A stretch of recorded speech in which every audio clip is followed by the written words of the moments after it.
Shalom, salam sejahtera bagi Bapak Ibu Saudara, para pemirsa Tabur Injil yang dikasihi dan diberkati Tuhan. Jumpa lagi di kesempatan yang membahagiakan ini dalam perenungan Tabur Injil Klasis GKI Yapen Selatan. Kita akan merenungkan bagian firman Tuhan yang terangkat dalam Amsal pasal 6 ayat 6 sampai 8 dan pasal 18 ayat 9. Tapi sebelum itu mari kita berdoa. Bapa di surga, terima kasih kami punya waktu lagi bersama Tuhan dalam media ini, perenungan firman Tuhan. Kami sadar akan keterbatasan kami sebagai manusia dosa. Kami minta kuasa Roh Kudus, Roh Tuhan, menolong kami untuk pemberitaan firman-Mu. Baik hamba-Mu yang berkata-kata menyampaikan, tapi juga setiap mereka yang mendengar. Biarlah firman-Mu menjadi kekuatan kami. Kami terus hidup hanya diarahkan oleh firman kebenaran. Berfirmanlah kepada kami sudah siap untuk mendengar dan merenungkan firman-Mu. Di dalam nama Yesus firman yang hidup kami berdoa. Haleluya. Amin. Amsal pasal 6 ayat 6 sampai 8 dan juga Amsal pasal 18 ayat 9. Ada dua bagian pembacaan. Saya akan baca bagian yang pertama dalam Alkitab Perjanjian Lama. Perikop berbagai-bagai nasihat. Ayat 6, hai pemalas, pergilah kepada semut, perhatikanlah lakunya dan carilah bijak.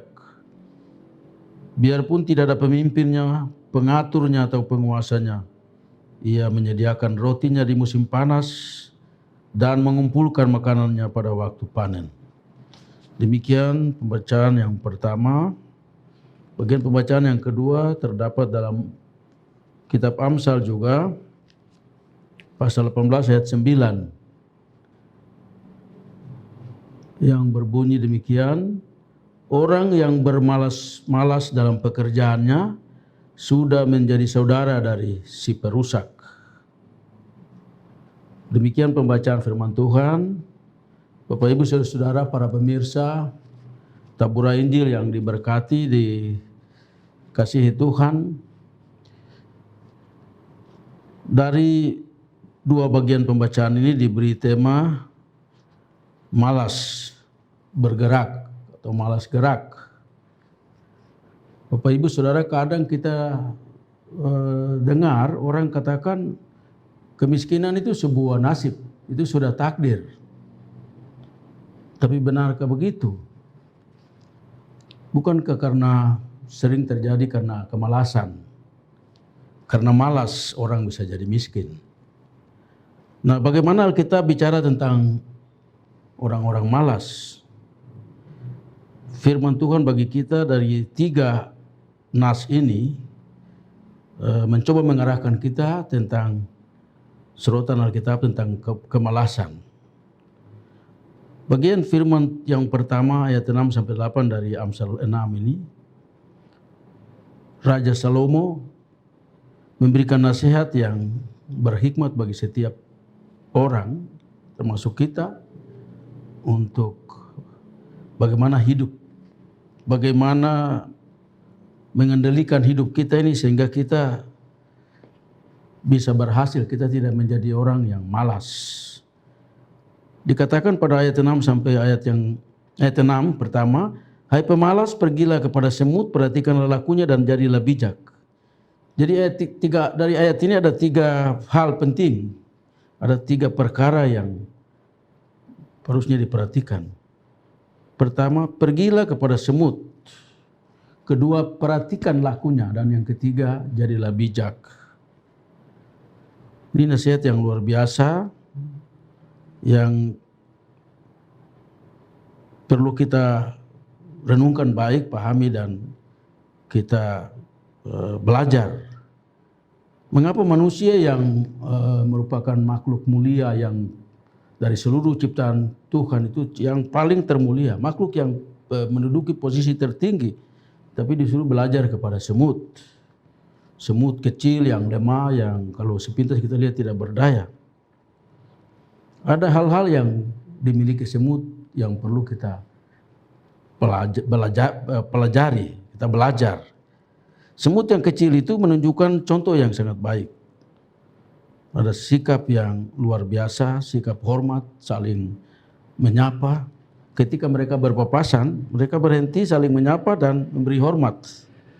Ketika menghadapi beban yang berat, mereka tidak seperti manusia yang bertindak sendiri. Mereka secara bersama melakukan pekerjaan itu. Tidak ada rasa dendam, dengki, iri hati, benci, tidak sombong, bukan pemarah. Mereka tidak bersengketa, berbantah, dan seterusnya. Dan untuk itu manusia perlu belajar dari semut. Banyak persoalan di antara kita sebagai manusia, apalagi sebagai umat Tuhan, sering terlihat ada orang-orang yang suka menaruh, menyimpan, dan melakukan segala hal yang bersifat kedendaman dan iri hati. Dan hal demikian terjadi dalam kehidupan kita sebagai orang-orang yang percaya Tuhan. Ini tidak terjadi dalam lingkaran hidup semut. Bagian ini perlu menjadi pelajaran bagi kita. Itu yang pertama, mereka hidup dalam hormat dan sikap yang baik, saling menyapa. Bagian yang kedua, ada sikap peduli, rajin, dan bijak dalam bekerja. Ayat 7 dan 8 dikatakan, biarpun tidak ada pemimpin, pengatur atau penguasanya, ia menyediakan roti di musim panas dan mengumpulkan makanan pada waktu panen. Jadi mereka tetap peduli. Mereka rajin bekerja walaupun tidak ada pemimpin, tidak ada pengatur, tidak ada penguasa, atau tidak ada tuan. Mereka tetap bekerja, masing-masing percaya diri dan tahu kerja apa yang dia lakukan, apa yang menjadi tanggung jawab dia.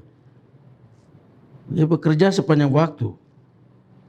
Dia bekerja dengan tidak mengenal lelah, tidak mengenal waktu.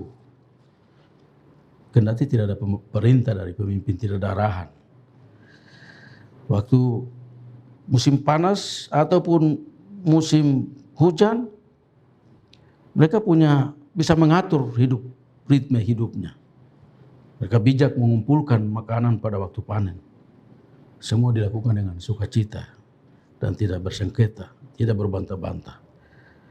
Ini semua dilakukan dengan tulus dan ikhlas. Kita perlu belajar dari sikap peduli rajin ini dari semut. Kadang-kala kita lebih ingat diri daripada memperhatikan orang lain. Pada pasal 18 ayat 9 dikatakan orang yang bermalas dalam pekerjaan sudah menjadi saudara dari si perusak. Ada satu pepatah atau satu nasihat berharga dari John Wesley. Dia katakan begini, hari kerja seorang pemalas adalah besok dan hari liburnya adalah hari ini.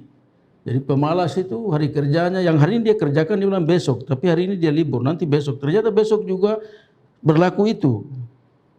Hari kerja seorang pemalas adalah besok dan hari liburnya hari ini.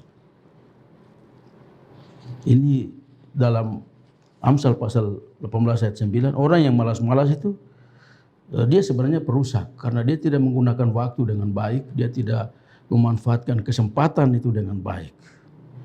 Dan orang-orang yang malas ini tidak disukai Tuhan. Kita ingat perumpamaan talenta dalam Matius pasal 25 ayat 26 itu, Tuhan itu ketika kembali dia sangat menegur keras hamba yang tidak setia. Dia katakan hamba yang jahat dan malas. Jadi Tuhan sangat tidak suka, benci terhadap orang-orang yang malas. Orang yang malas itu orang yang tidak tahu atur waktu. Orang yang tidak tahu, tidak bisa menyelesaikan apa yang ia mulai. Orang yang tidak mau belajar. Orang yang selalu menunda-nunda waktu dan kegiatan. Orang yang selalu cari alasan. Dan juga orang yang rasa dirinya paling baik, itu orang yang malas. Nah, Bapak Ibu Saudara pemirsa yang dikasihi Tuhan, mari kita belajar dari Yesus. Ia selalu mengawali hari-hari hidupnya ketika hari masih gelap, ia mengawali aktivitasnya dengan berdoa. Markus 1 ayat 35. Artinya ada gerakan yang ia lakukan, ada langkah yang ia jalankan, ada keringat yang keluar.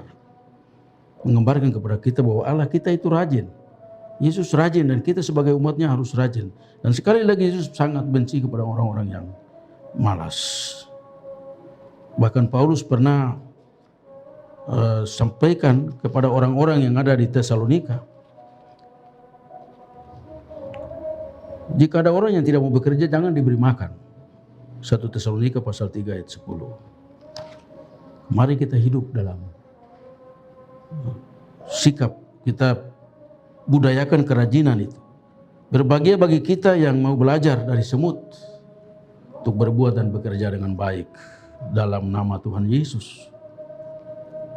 Karena dia sudah dahulu mendidik kita dan mengajar kita tentang bagaimana hidup yang rajin. Berbahagia bagi kita yang sudah menjadi bijak, rajin belajar dan bekerja, tidak malas, supaya mereka menjadi kaya. Kita menjadi kaya bukan saja dalam kekayaan secara duniawi, tapi kekayaan kita di sorga. Berbahagia bagi kita yang rendah hati dan sukacita belajar, bekerja, beribadah dan berdoa, bersyukur, memuliakan Tuhan, melayani firman Tuhan dengan setulus hati, dengan segenap jiwa, karena dia sudah menyediakan bagi kita warisan hidup yang kekal. Bagi setiap orang yang bekerja dengan rajin, janjinya bagi kita semua dalam firman Tuhan. Kita baca dalam 1 Korintus pasal 15 ayat 58. Karena itu saudara-saudaraku yang kekasih, berdirilah teguh, jangan goyah, dan giatlah selalu dalam pekerjaan Tuhan. Sebab kamu tahu bahwa dalam persekutuan dengan Tuhan, jerih payamu tidak sia-sia. Tuhan berkati firman-Nya bagi kita sekalian. Amin. Mari kita berdoa. Bapa di surga, kami sudah dengar firman-Mu tentang bagaimana hidup yang berkenan pada Tuhan, hidup yang rajin, hidup yang peduli, hidup dalam suasana bekerja sama. Kami belajar dari semut yang walaupun binatang yang sangat kecil, tapi dia memberikan teladan bagi kami bagaimana hidup dalam sikap saling menghormati, saling membantu, saling mendukung. Dia selalu rajin, dia tahu mengatur waktu, dia punya rancangan yang baik. Ajar kami melalui firman-Mu supaya kami juga hidup seperti semut itu, hidup berdampingan satu dengan yang lain, saling menolong, saling memperhatikan, saling peduli. Kami juga menggunakan waktu dengan baik, karena waktu yang Tuhan beri bagi kami terbatas. Terima kasih buat firman-Mu, sempurnakan firman-Mu dalam keterbatasan, dalam ketidaksempurnaan pemberitaan hamba-Mu. Kami berdoa sekali lagi, menyerahkan semua pemirsa, Bapak Ibu Saudara yang setia mengikuti perenungan yang disampaikan lewat media Tabura Injil. Tuhan memberkati kehidupan mereka dimanapun mereka berada. Kami berdoa bagi seluruh pemberitaan firman oleh hamba-hamba Tuhan, baik melalui media ini maupun semua yang bisa diperdengarkan. Pendeta, guru jemaat, guru Injil, penatua Syamas, dalam waktu dan tempat di mana saja Tuhan memberkati, supaya nama Tuhan dipermuliakan, banyak orang datang kepada Tuhan. Kami berdoa sekali lagi khusus bagi pengelola Tabura Injil di bawah Klasis GKI Yapen Selatan. Tuhan memberkati program ini yang sudah berjalan. Semua personil yang setia bekerja, pribadi dan keluarga, Tuhan memberkati. Kami bawa gereja-Mu dalam pelayanan. Bapa di surga, Engkau terus menolong kami, beri kami rajin. Kami belajar dari semut yang tahu menggunakan waktu dan kesempatan. Kami juga bekerja untuk Tuhan, sehingga apapun yang kami lakukan menjadi berkat dalam kehidupan kami, tapi juga memuliakan Tuhan. Terima kasih Bapa di surga. Ini doa dan permohonan kami Ampunkan dosa dan kesalahan kami, di dalam nama Yesus kami sudah berdoa. Haleluya. Amin. Demikian Bapak Ibu, para pemirsa Tabur Injil di mana saja berada, kita sudah mendengar bagian firman Tuhan. Kiranya terus diikuti siaran ini untuk kemuliaan dan hormat bagi nama Tuhan. Shalom.